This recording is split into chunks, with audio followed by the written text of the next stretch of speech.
How to fix keeps updating in Samsung Galaxy S26 Ultra. First of all, turn off auto download. Open Play Store. Click on your profile. Click on settings.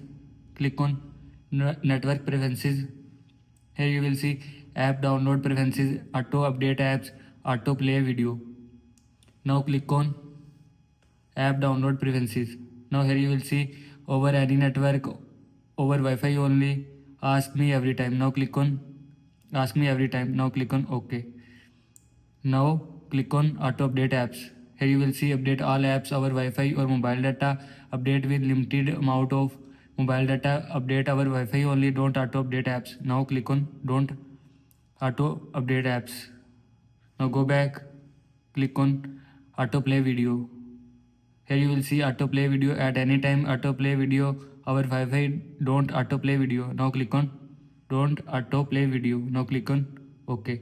Now turn off auto download from your phone. Now go back.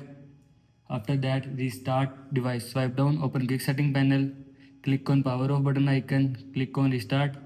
Again click on restart. Restart your phone. Now go back. After that reset all settings. Open settings.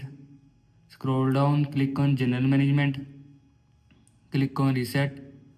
Click on reset all settings. Click on reset settings. After click on reset settings, all settings will be reset from your phone. This is how you can fix keeps updating in Samsung Galaxy S26 Ultra. I hope you like this video and thanks for watching this video.